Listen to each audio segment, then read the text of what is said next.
faire un pitch hyper simple parce que en fait, c'est une histoire qui peut paraître compliquée, mais c'est très simple. C'est juste des Normands en Méditerranée en fait.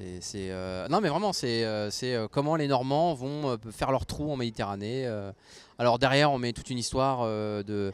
Disons que je donne des origines occultes à ce mouvement de Normands en Méditerranée. Voilà, j'essaie de voir les dessous de ce qu'il y a là-dedans. Mais en gros, c'est ça, c'est la mer Méditerranée, la Sicile, des combats et des Normands, on va dire des post-vikings, voilà, et la grande aventure.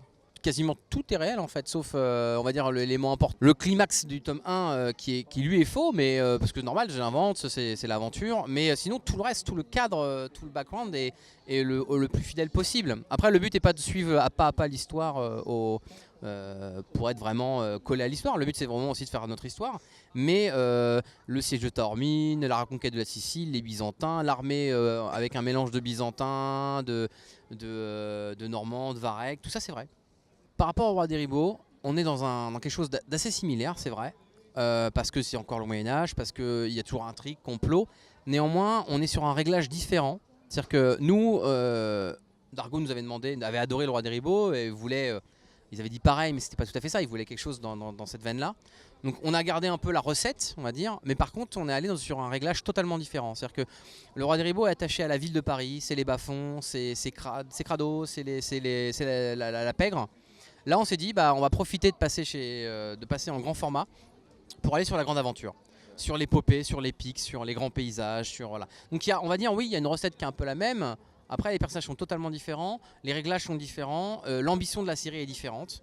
Là où on reste attaché à un lieu à Paris, dans le Roi des Ribauds, ici, on veut justement faire voyager nos personnages, leur faire découvrir plein de grands espaces et faire beaucoup plus découvrir le monde de cette époque-là.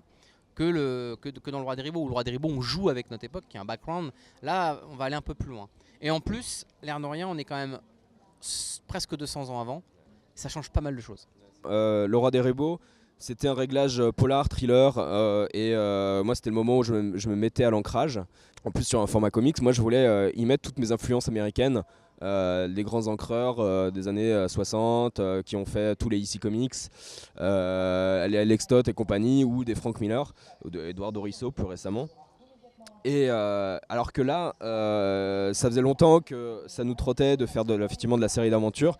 Et moi, justement, clairement, sur Iradei, c'était montrer les grands espaces parce que pour moi, ça fait partie de l'aventure. Le côté épique lié au paysage, au lieu à couper le souffle. Et donc, graphiquement, effectivement, j'ai un peu épuré mon style. Je l'ai éclairci, beaucoup moins de masse de noir. Et j'ai adapté aussi ma mise en couleur. Donc là où pour le Roi des Ribauds j'avais une mise en couleur beaucoup plus tranchée, beaucoup plus dans les rouges et dans les... Enfin voilà, on est dans les bas-fonds, on est éclairé à la torche, donc forcément il y a pas... Voilà, la thématique de couleur est assez tracée. Pour Iradei, surtout là, on est en premier cycle en Sicile, il fallait qu'on sente le soleil, il fallait qu'on sente la chaleur et tout, et en même temps, voilà, on est dans un jeu de complot et de fourberie tout autant que de guerre, et il fallait aussi que cette ambiance ressorte là. Aussi autre chose qui est important, qui est aussi bien d'un point de vue graphique que scénaristique, c'est le découpage qui n'est pas le même. C'est-à-dire qu'on était en format comics sur le Roi des Ribauds, donc une rythmique différente, une manière d'approcher l'histoire différente.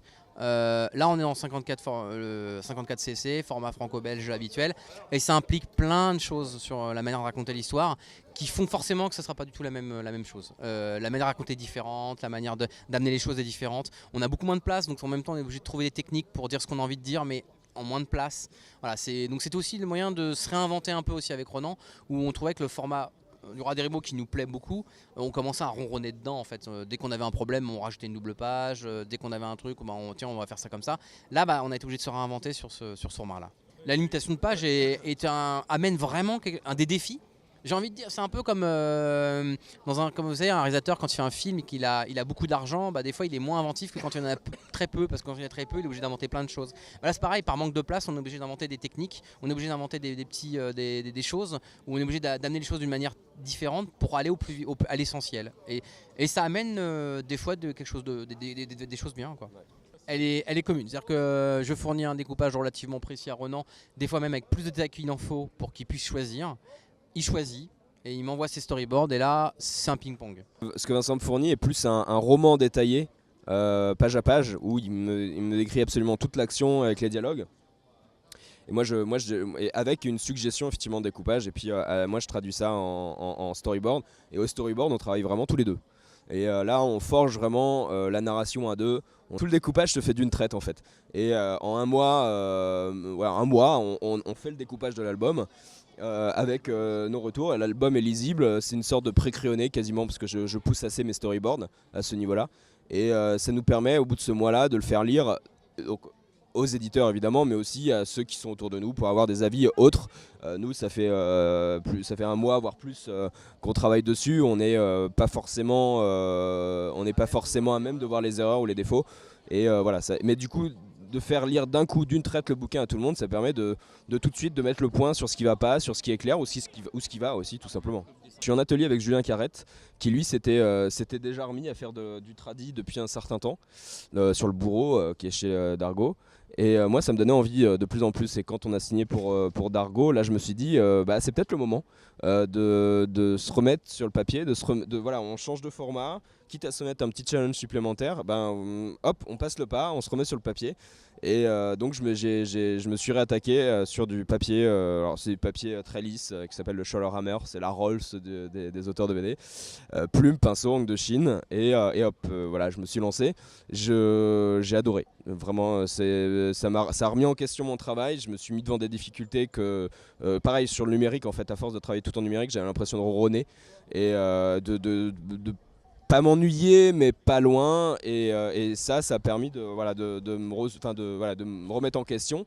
Et quand je suis revenu, parce que j'avais commencé les pages d'Iradi en janvier dernier pendant une interruption sur le Roi des Ribauds 3, et quand je me suis remis sur le Roi des Ribauds 3 courant avril, donc retour numérique puisque j'avais commencé comme ça, et j'y suis retourné en fait avec fraîcheur et avec envie en fait, parce que justement cette petite interlude, et du coup en fait j'ai jonglé entre les deux, entre le tradi et le numérique, et ça m'a fait du bien.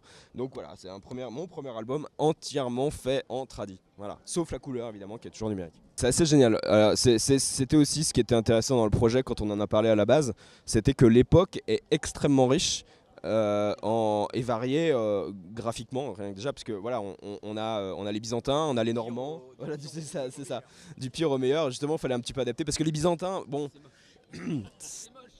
voilà, donc on a un petit peu adapté en romanisant dans le côté un peu fantasme, grande épopée romaine et tout en restant, en ayant une base vraiment byzantine. Donc, mais voilà, je pense qu'on a fait quelque chose qui en améliore un peu certaines choses. Et ouais, les costumes féminins, parce que si je m'en tenais aux costumes féminins de l'époque, c'est surtout les dames de la noblesse, c'est vraiment des troncs en fait. Voilà. C'est pas très sexy du tout. Donc bon, ça fait partie de l'histoire de l'aventure romanesque et tout. Et au final, le sexy il va aussi sur les que ce soit sur les femmes ou sur les hommes.